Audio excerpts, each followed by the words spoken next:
things that you program a computer with. Okay. You're used to keyboards, aren't you? Yeah. Right. So, but long before keyboards, Yeah. there was things called switches, and you used to switch data into a machine. How do you switch data into a machine? Can you remember how a computer works with ones and zeros? Yeah. Right. So what is a 1? Is that an on? On. And a 0? Off. Right. So if you have a switch that's on, Mhm. and a switch that's off, Yeah. and then another switch that's on, you're programming a computer, aren't you, with switches? Yeah. And that's how it used to be done originally with computers like the Altair. It was a bit clumsy because you had to use ones and zeros and switches all the time to get it to do something. So, okay, can you remember how you programmed one of the computers? What were ones and zeros? Ones are on and zeros are off. Yeah. So, before keyboards that you use now, did you know that they used to program computers with switches? Mm-hmm. So they used to use switches to program computers. So if a switch is on, That's 1. if a switch is off, 0. yeah. So as you decide to program a computer, so you have a 1, then a 0, then a 1, then a 0, and so on. Yeah. That's actually telling the computer what to do. And that's not using a keyboard. That's using a switch. That's using a Switch. And before, you got into keyboards, because keyboards are quite modern, they then went to card or paper to program a computer. Because learning to switch computers on with ones and zeros over and over again to do the same thing over and over again, you had to do it every time. So if you programmed it once and then you turn the power off, you'd have to program it again. And one little switch could make that you get wrong on your input can make a huge difference to whether the program works or it doesn't. They now then moved on to these things, which are punch cards. What are punch cards? Well, as you can see, if you look down them, okay, and I'll pass this to you, can you see rows of numbers? Yeah, you can see zeros, 1, 2, 3, 4, 5, 6, 7, 8, 9. You can see 9 numbers in these rows. So 0, a row of zeros, a row of ones, a row of twos, rows of threes, rows of fours, rows of fives, and so on. That's right. So what you do is each one of these little cards, okay, so the same with yours, if you put a hole on a 1, then that becomes a switch. Like there is to mine. If you put a hole on a 2, that becomes a switch. And 3, and 4, and so on. Okay, so you start to record what you've done on the computer on a punch card instead. Oh. They also do it on paper tape as well. What's paper tape? Tape is like a continuous roll of very wide sellotape. Yeah. It's paper, made of paper, and it's got the same kind of holes in that you would punch on a punch card. Okay. And it would feed itself into the computer and turn the switches on or off. And that's how you start to program computers. That's actually a pretty cool way, actually. But could you imagine the reams of paper that you need for a modern computer? It's all right when you've got up to 1K, 2K maybe kilobytes of memory. Yeah. Anything more than that and you've got a lot more paper to deal with. And then it starts getting out of hand because you have reels and reels of paper, or basically big wads of punch cards to feed in, like those, to feed into the computer. Okay. And that's why we moved away from that to other storage mediums. But today, firstly, we'll talk about an input as a medium, not storage, because punch card, paper tape's still an input, so are on and off switches. Yeah. But so is your keyboard.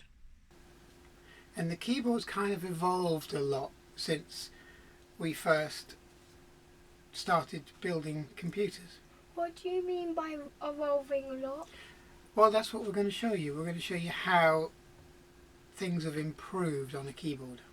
Oh, so evolving means improve? Yes. Okay. Okay. So this is a modern keyboard which you've used before, yeah? Yeah. Okay, so you recognise it? Yeah. Okay, and you like using those? Yeah. Okay, so how would you like to try or look at an older style keyboard? Okay. Okay, so we'll just get one out for you now and we'll have a quick look. Okay, so one of the earliest computers for a low-cost computer system that you could have in the home was one of these, which is a ZX81. It's not one of the first ones with a keyboard, but it was the first one with a low-cost keyboard to keep the cost of the computers down. Okay. And so how would you like to use that keyboard? So try it out. Press on a few keys.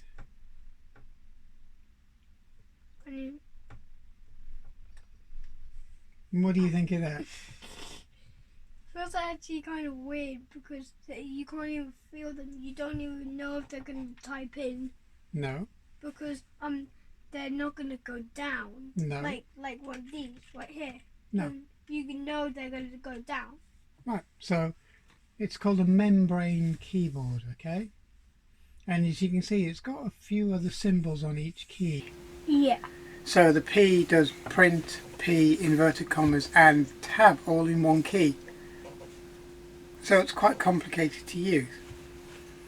But the keyboard itself, now what does it feel like? Does it feel like your smartphone keyboard on your screen where you're just pressing a flat piece of glass? Yeah. It actually does, but this is actually, this is plastic, right? Yeah, it's a membrane. Okay? Okay. So it's just a printed piece of plastic with a couple of contacts under each key, so when you press it, it's just going to go up on the it screen. registers as keys, yeah? So would you like to type on that a lot? No. Why not? Because you don't know if you're going to accidentally press the other one, because they're a little close together, but not as close as these. No. But sometimes you can do that when you're not noticing, and it might go on the other key, but you don't want to go on that key. That's correct. Yeah, that's fine. Okay. So what we're going to do now is move on to another keyboard. That was in the so earlies. This one was your classic ZX81, and the review of that from a novice to the micros really was roughly the review of everybody else when this machine came out of the keyboard. Wasn't bad, but it was very cost reduced, and that was the only way they could get this for sale for under £70.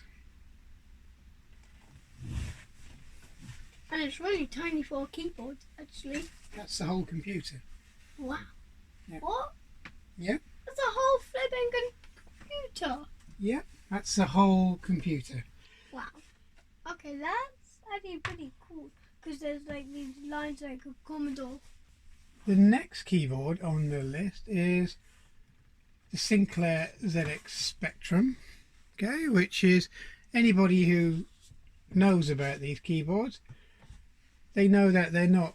Well, I'll let you have a play on the keys and you tell me. It's the same principle as the ZX81 that you've just used. It's got P, print, and other symbols on one key. Okay, very, very similar.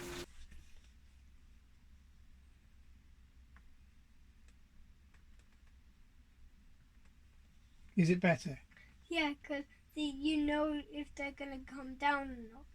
Right. And they're more softer to use, and so you don't have to like do this and push it down like this. With the other one, you had to push down so you know that letter's gonna come up. That's right. Or that word's gonna come up. And that's really what people said. It was an improvement on the ZX81, but how it's used is very different. Yeah. So what we'll do is we'll plug it in, turn it on, and you can try the keyboard out. Now? Yeah. Okay. This is actually going to be a little fun. Okay, we have a ZX Spectrum running now. Okay, as you can see on the screen, you've got your little cursor. Yeah. I'll explain how this keyboard works afterwards, but because, like everybody else who first saw one of these machines and first tried to use it, and they go to type something in. So type in something, type in print. Okay. Oopsie.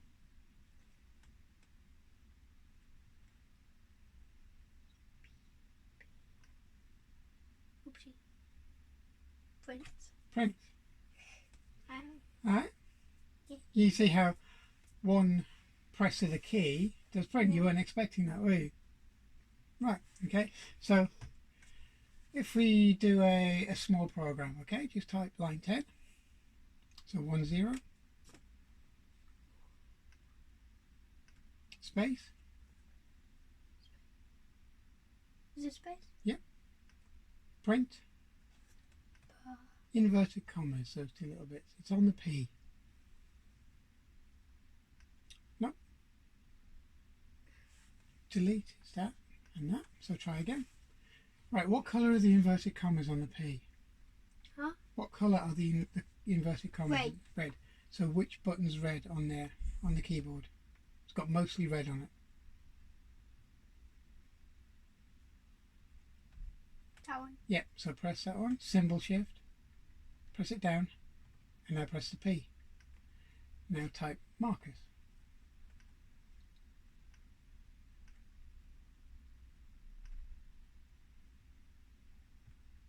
Oh, you missed it. Oh. Right, try it again. Wait, can we delete the L quickly? No, that's not an L, that's the cursor. So U and an S. Oh. Now, another inverted commas. So how do you do that again? Right, now press enter. Really? It's hard to spot on a normal keyboard. On a new one, the enter key is bigger, isn't it? Yeah. So which one says enter? This one. Yep. Okay, now type run. Oh. Have a look at the screen. Yeah, it's already done it for you, okay? Okay. So press enter. Enter. And there you're on the screen, okay? Now, list. Where would you find list? Read the keyboard, have a look. You know, the K. yeah. Press enter. And there's your program. So like the time. Marcus 10 point. Now Marcus. do line 20. Space. Now go to.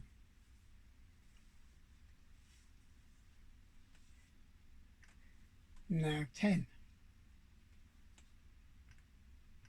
Press enter.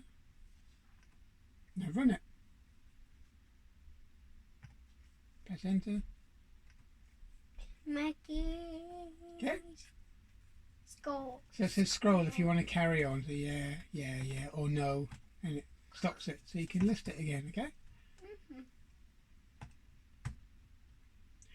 Now, do you think it's quicker to use this keyboard than to type everything out manually, like PRINT or RUN, or just to press a key? Just to press a key. Right. Like if you press this, right? Mm. Input. Yeah, that's right. Delete is that. I thought it was down that. Yeah. Because it says delete. That's it. Okay, so the thing is, okay, when this was brought out, people thought this keyboard was confusing, What do you mean confusing? hard to use. It's actually easy. You think it's easy? Yeah. Yeah. And I actually thought that the idea behind keywords was easy once you got used to where the keys, because every command is actually on the keys. Yeah. Everything that you can type in on basic is already written on the keys. So, you know, if you want to type load, it's done. Okay. And so on. So it's all there. Once you actually learn, see, save, it's all on single key. Once you actually learn what the keys do and how they do it. Wait, if is if. Yeah, there you go. It's quicker and easier, isn't it? Yeah. And when you delete it, you just have to go like down. Like that. It's really easy. Right. So would you say that was a bad keyboard? It's not, I wouldn't say that. I would say it's a brilliant keyboard actually. Because it's really good because dim. And you can just do that. Yeah. It's really easy to like do it, even if space. Really But easy. do you miss the space bar not being at the bottom, or does it matter to you? It does not matter. See, there's a difference, okay? There's the difference. When people, when these were brought out, they thought it was not good. Well, they thought it was, they thought it was difficult to use, but we're used to now using mobile phones. Yeah. Where the keyboard's tiny and you have to press multiple keys to get different characters up, or different, you know, parts of it, such as numbers or letters and stuff like that. Okay, we're used to that now. Yeah.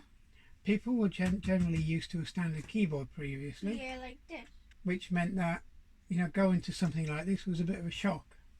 Yeah. But you find this easy to use. Yeah. Okay. It's really easy to use these because it already has a word that if you press it, it comes up. The word on that comes up. And every basic command's written on the keys. Yeah. So you don't have to go looking through a manual to find out which command it is.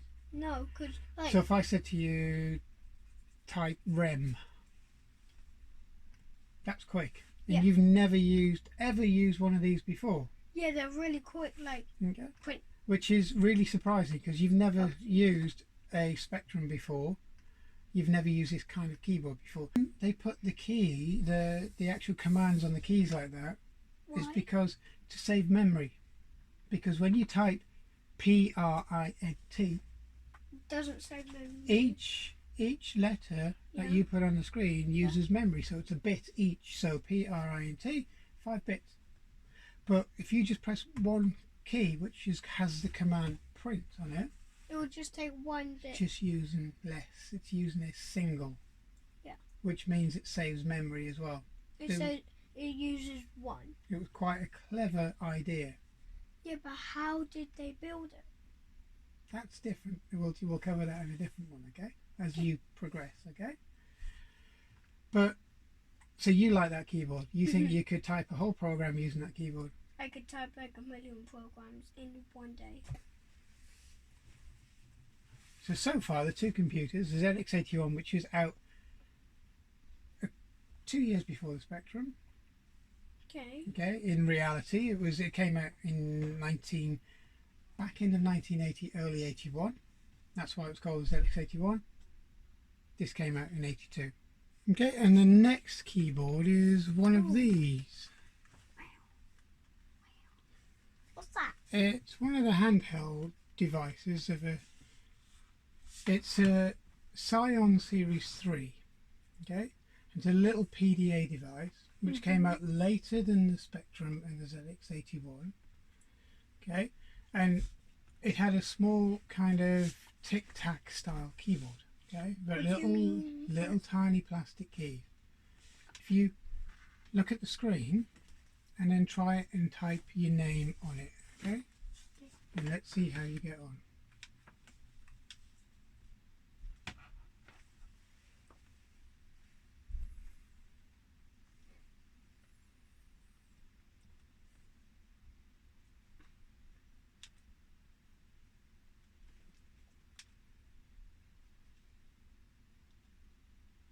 can't even see the S. I put S on it. Yeah. So what's it like to type on? It's actually pretty bad.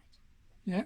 Because Okay. you can't even see the S. So if you put it down, Can't even see the S. try and type on with your fingers on the desk instead of holding it like a mobile phone. Because that's how you would hold it, how you were holding it if you're on the move. But just doesn't matter what's on the screen, just play around with the keyboard and try and type your name without looking at the screen. See, let me know what you think.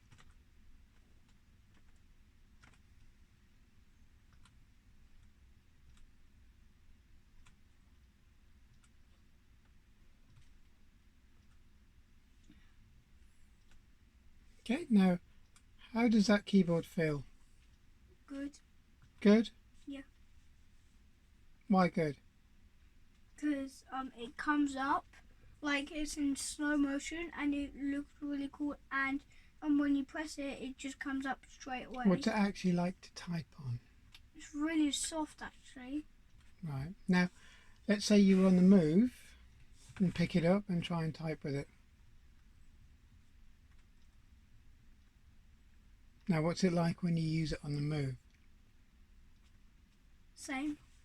Good or Good. is it keys too small? No. Too big? No. Okay. Right size. Okay. Right size for me. So, what would you prefer to use? The rubber keys on the ZX Spectrum Yeah. or those smaller keys on there? I'll choose this one. Why? Because it's more softer and it's more better for kids to use. Right. What about if you were bigger, like an adult? I'll choose this one because they got bigger keys. Okay. Well, that's easy to carry around. You're right. So the keyboard is smaller and it's a little bit. Oh my gosh. Yeah. See how big my fingers are compared to it. Yeah. Right. And now this one is all right because it's better spaced. But. Oh my god. But. Yeah. If you were writing programs, Mm-hmm. would you prefer the shortcut keys where you just have to press it once for a word, or having to type in print?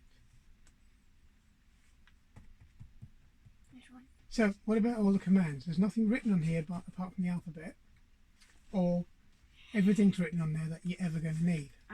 I might use this. Yeah, this. Okay, brilliant. Okay, so now we're going to look at the last keyboard. Okay, and the final one of keyboard, or the type of keyboard, is what you see here on the Sinclair Spectrum Plus 2. It's getting more like a modern keyboard with the keys. So if we go to here, and now if you just do a simple program on like line 10, then space, print,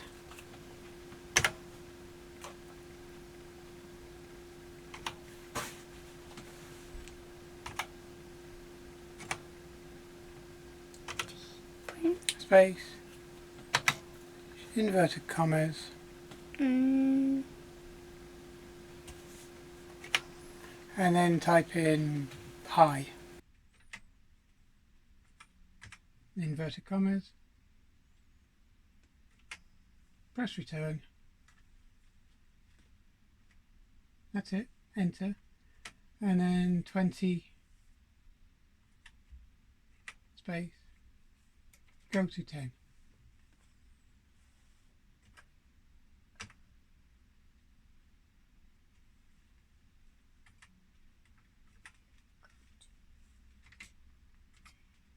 Press return and then type run.